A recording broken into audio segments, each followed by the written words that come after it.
Hey, Travis kiddos. Let's talk about our social emotional work and our feelings.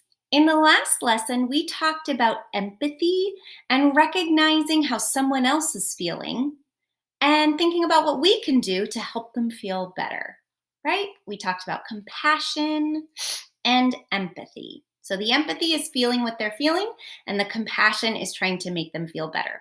I know it's been a little while since our last lesson, so I put that link in the description below if you want to review and refresh that a little bit, right? Some of the ways that we talked about showing empathy and compassion were to listen to someone when they want to talk about how they're feeling, right? Listening and saying kind words to them, make them feel a little better, and offering to help. Always great options. Listening, saying kind words, offering to help. Hopefully, that will help someone else feel better when you can recognize that they are not feeling well. We talked about looking at their facial expressions and their body language and the words that they use in order to figure out what they might be feeling. So, I want to refresh that. We played some games with our facial expressions. If you saw me looking like this, what do you think I would be feeling? Happy, excited, right? So maybe you could feel that with me. Maybe you could listen to why I'm feeling that way. But if I was looking like this,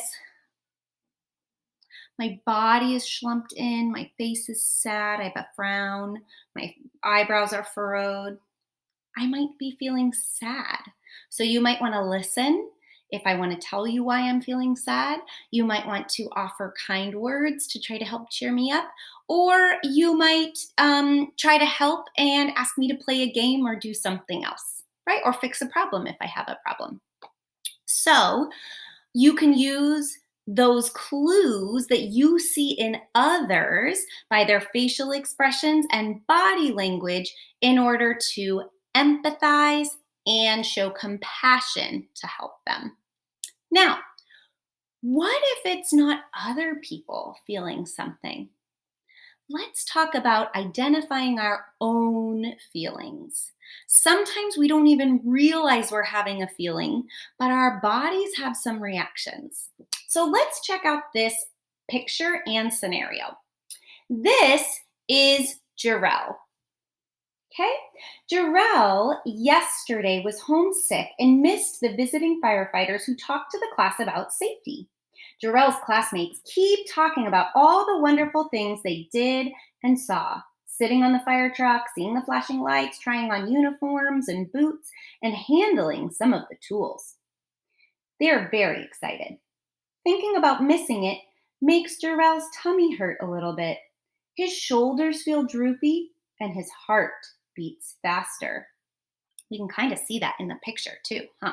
His shoulders are droopy, his head is down, but he's feeling his shoulders, he's feeling his heart beating fast, and he's feeling his tummy ache.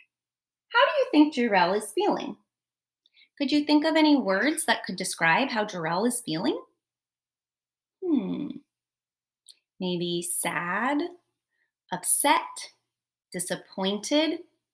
Disappointed is a really good word for how Jarell is feeling. Disappointed is what you feel when something doesn't go your way or when you don't get something that you want, um, and or something that you thought would happen doesn't happen. You feel disappointed. You wanted something and it didn't happen. Touch your shoulders if you've ever felt disappointed. I think we've all felt disappointed. I know for sure I have.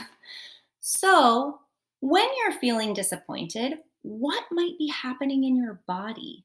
Let's think about what was happening with Jarrell. Do you remember what I told you he was feeling in his body? He was feeling something in his tummy, something in his shoulders, something in his heart. His tummy was aching, his shoulders were drooping, and his heart was beating really, really fast. So, if you start feeling those things happening inside your body, you might be able to tell maybe you're feeling disappointed. Now, you might have other feelings happening in your body with other emotions, right? But for disappointed, those are some of the things you might be feeling.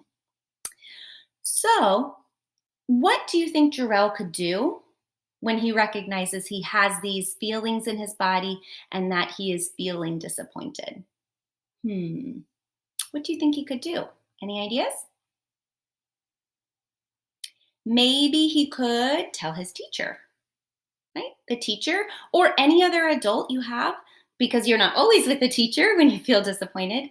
You can find an adult or someone else to tell them how you feel, right? Jarrell is at school, so he could tell his teacher how he's feeling. And hopefully the teacher will be able to help. What else could he do? He could think about something happy or calm to help himself not feel so disappointed and calm those things going on in his body. So, thinking about something else. He could try some belly breaths, right? To calm his body. We worked on those, hands on the belly.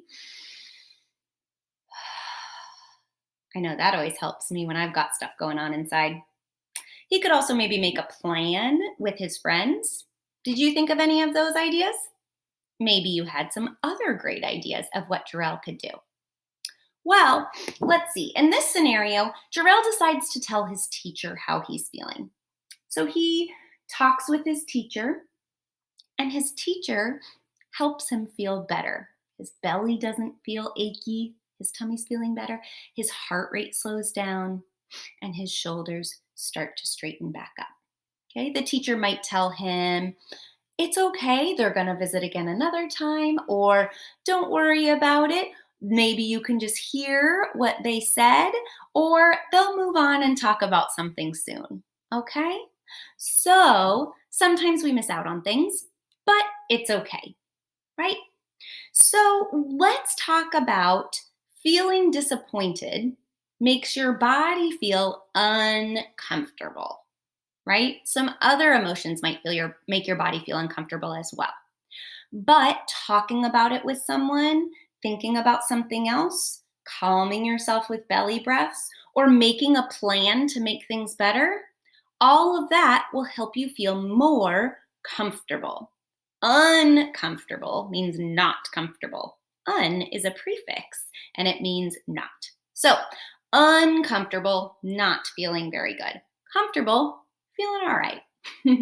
So, let's do some physical activities to help us identify those uncomfortable feelings and comfortable feelings. Okay? So, Jarrell was feeling his tummy was tight and uncomfortable. So, let's touch our tummy and kind of squish it in. Here, let me show you a little bit. Get your tummy and squish it in. That's that tight, uncomfortable feeling. Ugh. Now, relax your hands. Take a breath. That is a comfortable tummy, not one when you're feeling uncomfortable and disappointed or upset or angry, right? Show me that tight, uncomfortable tummy and relax it. Whew, feels much better when it's relaxed, right? Let's try some other physical things. Jarrell was also feeling his heart beating really, really fast. It was racing. So let's do a fast heartbeat. Ooh, goodness. Oh my goodness. That is not a good feeling. But if you slow down, your heartbeat feels a little better. Show me that uncomfortable one and the comfortable one. Good. Okay, let's try one more. What if your head is hurting because you're so angry or stressed or frustrated? I want you to grab your head and squeeze your head. Oh, that's that uncomfortable feeling. And then relax it. And you can even rub out your temples a little bit, the sides of your head here. Much better, much more comfortable, much more calm. Show me that uncomfortable, stressed one. Oh, and calm. Okay. So you could use those techniques if you notice that something in your body is feeling uncomfortable. You could use those physical cues to help you calm down. You can also do the physical activities like we just did to calm yourself, to get your body feeling more comfortable.